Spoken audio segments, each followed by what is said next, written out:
Tu l'as peut-être déjà remarqué, en Belgique, on vit dans un pays où l'apparence a un rôle assez important. Les maisons, les voitures, les vêtements, les vacances, etc. Surtout avec les réseaux sociaux maintenant et l'exposition classique. Tout a un parfum de tiens, qui est-ce qui réussit le mieux?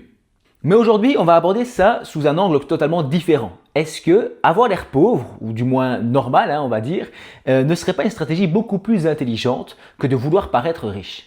Attention, je ne parle pas d'être pauvre, négligé, dans la misère, d'accord? C'est pas ça le principe. Mais juste plutôt se fondre dans la masse, ne pas attirer l'attention, éviter la course au paraître, comme on voit ça beaucoup chez nous.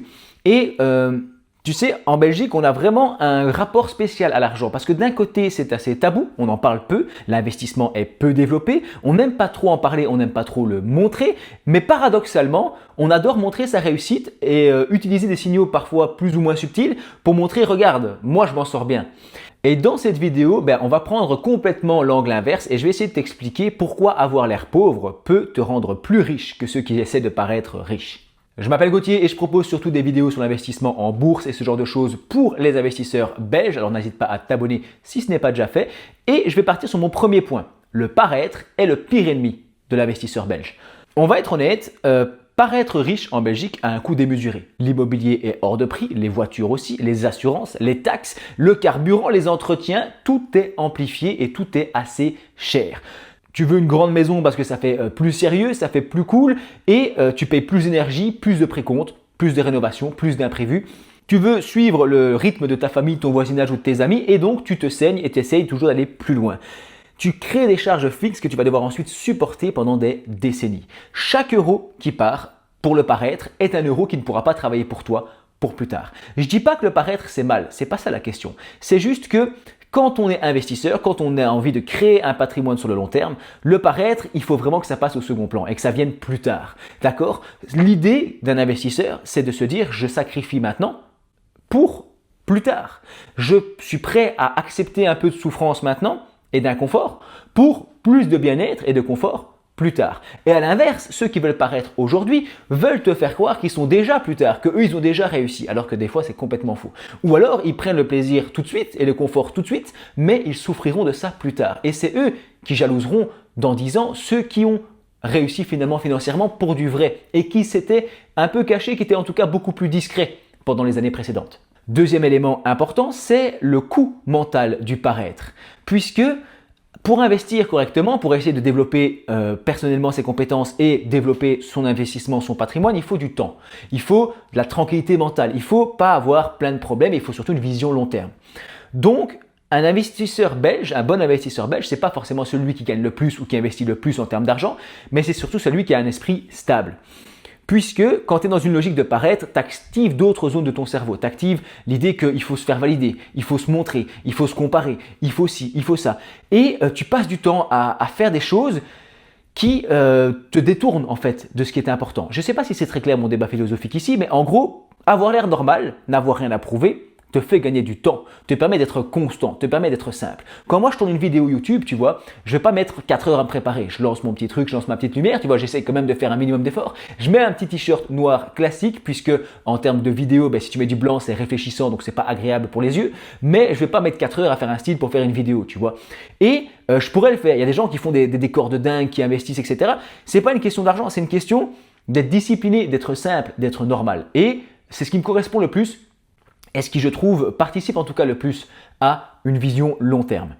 Troisièmement, quand tu es à l'air normal, quand tu as l'air pauvre, ou plutôt normal, parce que pauvre c'était un peu dans l'abus, évidemment, pour te faire cliquer sur cette vidéo, mais quand tu as l'air normal, tu es plus souple.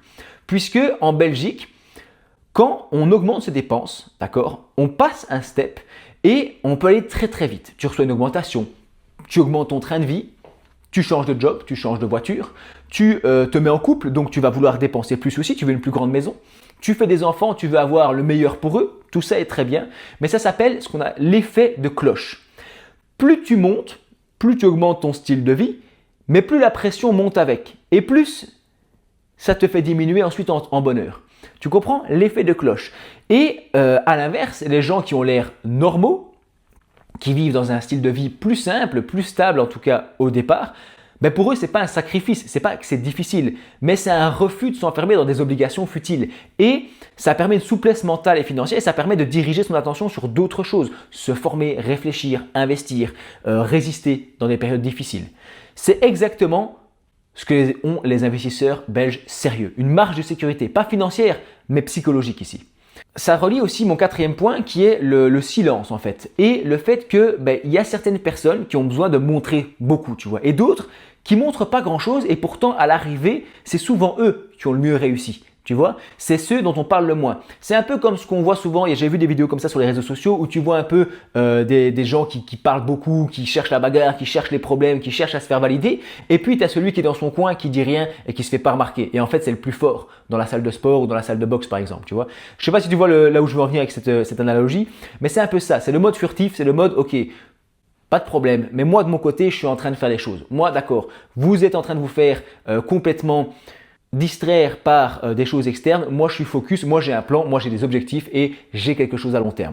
J'avance sans faire de bruit, je montre pas spécialement, je cherche pas spécialement l'attention et pourtant tu construis ta vie, tu construis ton patrimoine sans forcément les projecteurs. Tu avances plus vite que ceux qui sont distraits et tu as l'air simplement normal. Bon, cette vidéo, elle part un petit peu en lifestyle, développement personnel, elle prend une tournure un peu différente, mais là où je veux en venir, c'est qu'avoir l'air pauvre, en fait, ce qui est puissant là-dedans, c'est que tu dissocies ton évolution personnelle intérieure de ton apparence et des signes extérieurs. Et tu travailles d'abord sur tes compétences, sur ce que tu sais faire, sur ta psychologie financière, sur ta vision long terme, sur ta discipline et sur ce que tu es vraiment, plutôt que sur montrer quelque chose. Et ensuite, en fait, c'est cette compétence intérieure qui va transparaître et ressortir vers l'extérieur plus tard, mais de manière complètement réelle et qui ne sera pas du coup ressentie par les gens souvent comme du paraître, puisque là c'est véritable. Je ne sais pas si c'est très clair mon histoire psychologique ici, mais en gros, quelqu'un qui fait du paraître sans avoir derrière à l'intérieur ce qu'il faut, en fait on ressent que c'est du paraître. Alors que quelqu'un qui a construit à l'intérieur quelque chose et qui ensuite ne va pas le mettre aux yeux des autres, mais qui va ensuite extérioriser ça d'une manière ou d'une autre, ce sera reperçu différemment, tu vois. Et souvent mal perçu, ceci dit en passant, par ceux qui faisaient uniquement du paraître sans posséder réellement. Être ou paraître, on en revient à ce débat philosophique de base. Et un dernier point que je voudrais aborder avec toi avant de te quitter, c'est simplement le choix. C'est le luxe ultime en fait. Est-ce que le luxe, c'est pas d'être riche, tu vois, c'est juste d'avoir assez, d'avoir suffisamment pour pouvoir dire non à une dépense qui te bloquerait, de pouvoir dire non à un rythme social qui te convient pas, de dire non quand tu n'as pas envie d'aller à une soirée. Combien de fois je suis allé à des soirées quand j'étais jeune alors que j'avais pas envie d'y aller, tu vois. Non à une pression qui t'empêcherait de rester calme et surtout qui viendrait empêcher ta vision long terme. Et une fois que tu as réussi, avec cette stratégie qui ne permet pas de devenir riche, c'est pas ça que je vends ici, c'est qui permet d'avoir la constance, d'avoir une marge et de pouvoir ensuite garantir qu'on va s'en sortir dans la vie financièrement. Bref, c'est en gros refuser d'être esclave d'un système de vie ou d'un style de vie qui t'éloigne finalement de tes objectifs. Et je sais qu'en Belgique c'est difficile puisque la pression sociale est assez forte. Dis-moi ce que tu as pensé de ça en commentaire. J'espère que ce petit débat et ces petites vidéos, elles t'ont plu et que ça te permettra peut-être d'avancer et de te poser certaines questions. Je te dis merci d'avoir regardé ma vidéo jusqu'au bout.